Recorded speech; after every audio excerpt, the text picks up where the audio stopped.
Entregamos a Nossa Senhora cada palavra dessa direção espiritual e o coração de todos que vão ouvir. Ave Maria, cheia de graça, o Senhor é convosco. Bendita sois vós entre as mulheres, bendito é o fruto do vosso ventre, Jesus. Santa Maria, Mãe de Deus, rogai por nós, pecadores, agora e na hora da nossa morte. Então, mais uma vez, nós ouvimos essa parábola do rico e do Lázaro. Em nossa comunidade, várias vezes, nós já meditamos sobre esta passagem juntos. Mas, no dia de hoje, gostaria de chamar a atenção para um ponto. Que o rico da parábola, depois já da morte, num lugar de tormento, insistentemente pedia a Abraão que mandasse Lázaro à casa de seus pais. E ele dizia: porque eu tenho 5 irmãos lá. Manda que Lázaro diga a eles sobre essa verdade, para que eles também não venham cair aqui neste lugar de tormento. Olha que interessante isso. Ele já na eternidade, já na outra vida, já nos tormentos, segundo o relato, os tormentos do inferno, ele pede a Abraão que envie Lázaro para prevenir seus irmãos, para que eles também não caíssem ali naquele mesmo lugar. E Abraão diz que não tem como isso acontecer, porque existe um abismo muito grande entre eles. E várias vezes já ensinei sobre esse abismo aqui na comunidade. Mas eu queria chamar a atenção para uma realidade. Ele, lá na região de tormento, queria que seus irmãos fossem prevenidos, que alguém lhes falasse, que alguém os exortasse, que alguém os ensinasse o caminho certo, para que eles também não fossem para aquele lugar ruim. Já pensou quantos parentes nossos que já estão na eternidade, os que estão no céu, os que estão no purgatório, quantas vezes também eles devem clamar a Deus para que, de alguma forma, nós sejamos instruídos nesta vida, para que a gente vá para o paraíso e que a gente não vá para um lugar de tormento. Quantas vezes eles devem também, aqueles que já estão na glória de Deus, interceder por nós, pedindo a Deus por nós, para que a gente ouça e aprenda o caminho certo enquanto há tempo para isso. Porque depois da morte não há mais tempo. E eu fico pensando, quantas homilias nós ouvimos e nada mudamos. Quantas vezes o Senhor, por misericórdia, nos falou com bondade, através dos seus servos, através dos sacerdotes, através dos pastores da igreja. Quantas vezes o Senhor nos exortou, nos ensinou, nos corrigiu, nos orientou, e ainda assim nós ouvimos hoje, amanhã na primeira provação nós esquecemos tudo e jogamos tudo para o alto. Como é doloroso isso para Deus e para aqueles que nos amam, e para os santos e santas aos quais nós somos devotos, aos patronos de nossa comunidade. Vocês já imaginaram como os patronos dessa comunidade devem interceder por nós junto ao trono de Deus? Dá mais uma chance, Senhor. Fala mais uma vez, envie mais uma palavra. Ainda tem jeito. E nós ouvimos a palavra. E mais uma vez o Senhor nos fala. E repete, e repete, e repete. Mas nós saímos daqui até inflamados pelo Espírito de Deus. Mas na primeira dificuldade ou na primeira tentação, nós nos afundamos novamente aonde estávamos. Na primeira dificuldade, esquecemos tudo que foi ensinado e largamos tudo para trás para fazer o que queremos. Ou por revolta queremos fazer a coisa errada. Depois não haverá tempo para conversão. O tempo de converter-se a Deus, o tempo de viver com sinceridade diante de Deus, o tempo de buscar a Deus de verdade é agora. É agora. Não vai ser depois. Se a gente não é capaz de perseverar no chamado de Deus por causa dos sofrimentos, imagine só se nós não somos capazes nem de enfrentar os sofrimentos nessa terra, imagine o sofrimento eterno.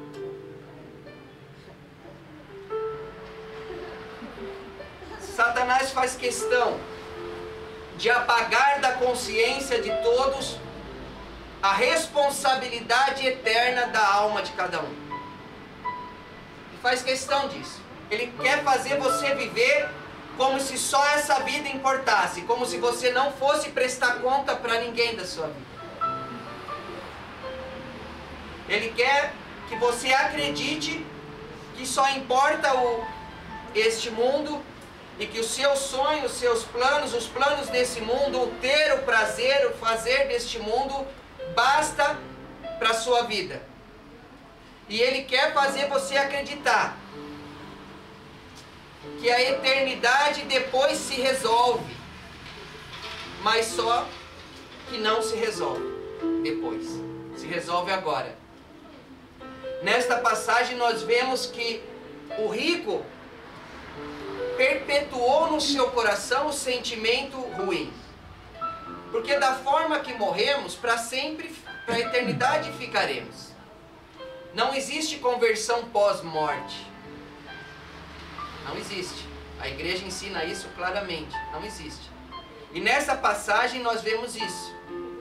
Nessa parábola do próprio Senhor Jesus nós vemos isso. Agora é o tempo.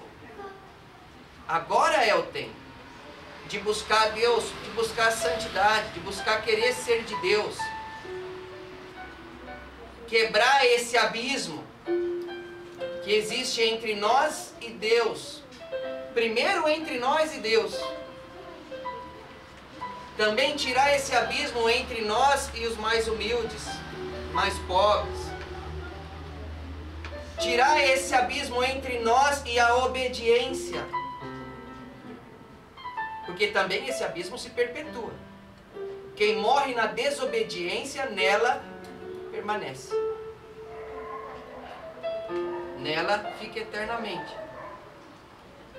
Então, todos os abismos que criamos nesta vida, entre nós e Deus, entre nós e as virtudes, entre nós e o chamado de Deus, esses abismos pós-morte vão se perpetuar. Por isso o Senhor insiste em nos orientar a cada dia, pacientemente, perseverantemente. Deus nos avisa, Deus nos fala, para que depois ninguém vai poder chegar no dia do juízo e dizer: eu não sabia. No dia da sua morte, no dia da sua passagem desta vida, você não vai poder dizer: eu não sabia, eu não tinha certeza, eu achei que era assim. Não tem mais isso. Não tem mais isso. Diante de Deus, que é a absoluta verdade e justiça, não tem desculpas. Deus sonda o coração. Nós enganamos as pessoas, nós dissimulamos diante das pessoas, mas não diante da verdade que é Deus. Não diante daquele que vê o nosso coração, sonda nossas intenções. Deus é o único capaz de ver além das atitudes a intenção da pessoa. Então ele julga segundo a intenção do coração de cada um. Por isso que não tem desculpa diante dele. A alma fica transparente diante do Senhor. Como é triste nessa parábola para esse cidadão aqui representado como o rico, que viveu a sua vida entre festas, que se fechou ao pobre, e vê que aquele sentimento de superioridade que ele alimentou na vida dele perpetuou na eternidade, como já disse várias vezes aqui para a nossa comunidade em outras oportunidades. Ele continua olhando para Lázaro, mesmo vendo Lázaro na glória de Deus, no seio de Abraão, ele ainda continua se vendo superior a Lázaro. Seu orgulho se perpetuou na eternidade. Ele continua ainda tratando Lázaro como um Zé Ninguém. Ele continua dizendo a Abraão, manda Lázaro fazer isso, manda Lázaro fazer aquilo, como se Lázaro fosse um empregado dele, porque ele alimentou isso durante toda a vida, que aquelas pessoas das ruas, aquelas pessoas mais pobres eram insignificantes. Então ele sempre durante a vida mandou e desmandou essas pessoas e nunca ligou para os seus sentimentos e para as suas escolhas. Então ele perpetuou isso dentro dele. Então ele continua com esse discurso pós-morte.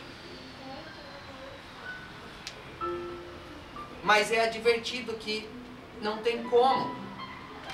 Abraão fala para ele, não dá para passar ninguém daqui para aí, nem daí para aqui. Aqui não dá, existe um abismo gigante criado por você mesmo.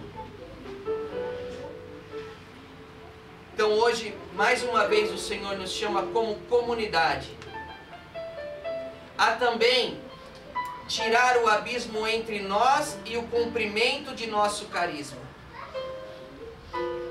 Tirar esse abismo entre nós e o cumprimento da nossa vocação. Não deixar isso perpetuar, porque isso depois fica para sempre.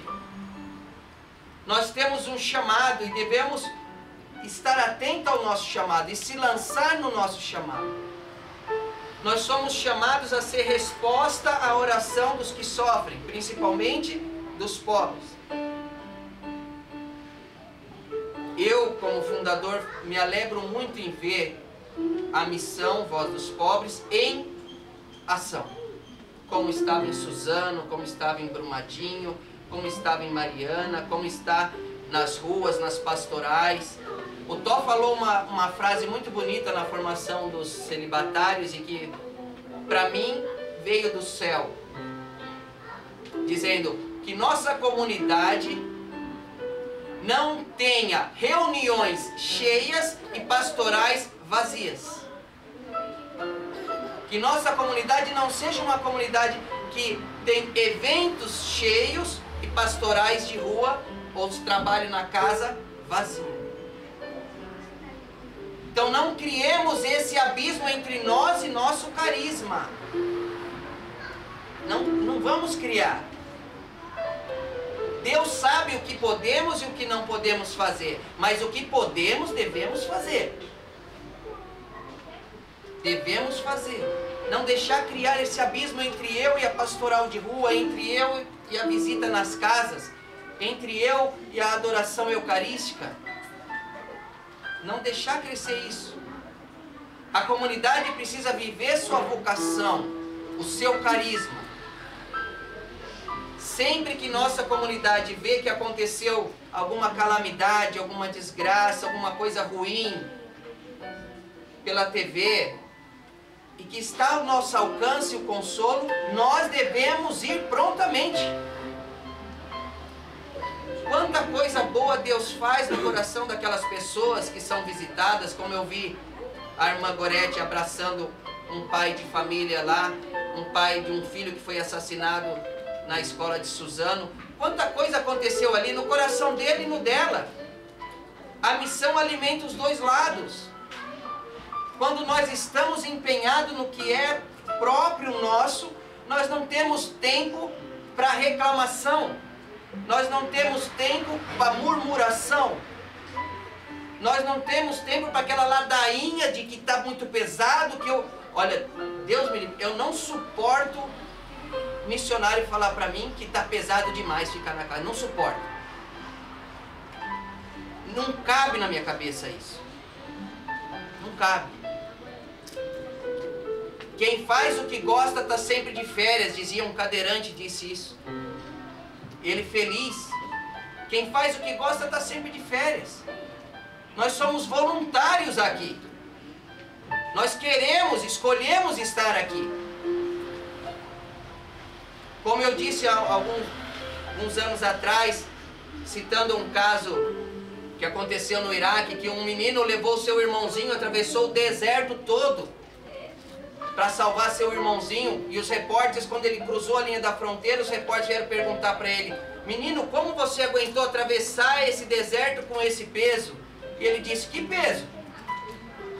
Falou: o seu irmão? Não, não é peso, não, é meu irmão.